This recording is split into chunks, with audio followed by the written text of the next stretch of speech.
কল্পনা চহৰৰ Mahatma Gandhi senior secondary স্কুলৰ MG super 30 বাছনি পৰীক্ষা সম্পূৰ্ণ।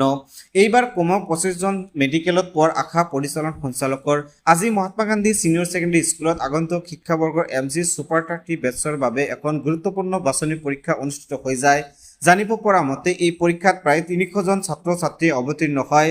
পৰীক্ষাত লাভ কৰা নম্বৰৰ মেধাৰ ভিত্তিত ইয়াৰে পৰা শ্ৰেষ্ঠ 30 জন ছাত্ৰ ছাত্ৰীক আগন্তুক দিনত সুপাৰ 30 বেটছৰ বাবে নামভৰ্তি কৰোৱা হ'ব।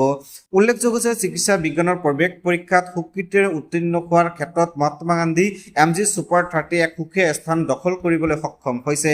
বিগত বৰ্ষত এই বেটছৰ পৰা 12জনকৈ ছাত্ৰ ছাত্ৰীয়ে চৰকাৰী মেডিকেল কলেজত পঢ়াৰ সুযোগ লাভ কৰিছিল। ছাত্ৰ ছাত্ৰীসকলক সঠিক মাৰ্গদৰ্শন প্ৰস্তুতিৰ বাবে ইয়াত প্ৰতি সপ্তাহত নিয়মীয়াকৈ টেষ্ট সিৰিজ ডিপিপি আৰু মক টেষ্টৰ আদি অনুষ্ঠিত কৰি অহা হৈছে। প্ৰতিষ্ঠানটোৱে পৰিচালক সঞ্চালক নুৰ মহম্মদে জানিবলৈ দিয়া মতে এইবেলিও ছাত্ৰ ছাত্ৰীসকলৰ বাবে অতিৰিক্ত টেষ্ট সিৰিজ আৰু মক টেষ্টৰ ব্যৱস্থা নিয়মীয়াকৈ কৰি থকা হৈছে। এই কঠোৰ অনুশীলন আৰু উন্নত পাঠদানৰ ওপৰত ভিত্তি কৰি পৰিচালক সঞ্চালকগৰাকীয়ে দৃঢ়তাৰে আৰু আশা প্ৰকাশ কৰে যে নিৰ্বাচিত 30 জন ছাত্ৰ ছাত্ৰীৰ ভিতৰত এইবাৰ কমপক্ষে 25 জন ছাত্ৰ ছাত্ৰীয়ে মেডিকেল স্থান লাভ কৰিবলৈ সক্ষম হৈছে। হয়, কেনেকুৱা হ'ল? ভালে হৈছে। কি সপোন পাছ কৰিব পাৰিবা? ও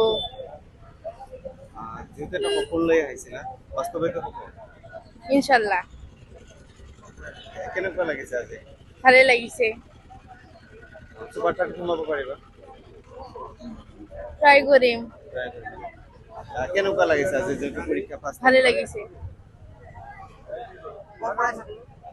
কল্পনা চলা memorial academy senior secondary school. পৰীক্ষা দিব আহিছিলা? কেনেকুৱা হ'ল পৰীক্ষা? ভালে হৈছে। ক'ৰ পৰা আহিছা? কাবাইটাৰি। কামেৰীৰ পৰা আহিছা। কি কেনেকুৱা লাগিছে আজি এনেকুৱা পৰীক্ষা দিব আহিছা? ভালে লাগিছে। কি নাম তোমাৰ? সুহানা পাৰভিন। হা? সুহানা পাৰভিন। সোহানা পাৰভিন। ফাৰ্ষ্ট টাইম আহিছা মহাত্মা গান্ধী? ইহঁতে যিটো পৰীক্ষা চিষ্টেম ভালে লাগিছে পৰীক্ষা দি? কেনেকুৱা হ'ব? পাছ কৰিব পাৰিবা? সুপাৰ 30 সোমাব পাৰিবা? ইচ্ছা আছে। ইচ্ছা আছে। কি হোৱাৰ মন তোমাৰ? ৰিজাল্টেৰ উপৰ ডিপেন্ড কৰে। প্ৰতি বছৰে ছাত্ৰ ছাত্ৰী সিলেকশ্যন কৰাৰ কাৰণে এক্সাম পাতে, আজিও অনুষ্ঠিত হ'ল। এই এক্সামৰ কেনেকুৱা কি ক'ব?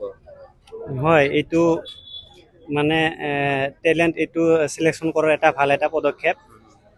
মই যিটো দেখিবলৈ পালোঁ ইয়াৰ ডিচিপ্লিন আৰু পৰীক্ষা পতাৰ যিটো মানে পদ্ধতি আৰু প্ৰশ্নৰ যিটো মানদণ্ড মই যিটো চালোঁ, মই একেবাৰে সন্তুষ্ট। ইয়াতে ল'ৰা ছোৱালী পঢ়িলে যে ভাল এটা কেৰিয়াৰ গঢ়িব পাৰিব আৰু লগতে নিজৰ জীৱন যে গঢ়িব পাৰিব, মই একেবাৰে সম্পূৰ্ণ সুখী ইয়াতে। আৰু মোৰ ছোৱালী ইয়াতে পৰীক্ষা দিছে আজি, মোৰ প্ৰথম ছোৱালী।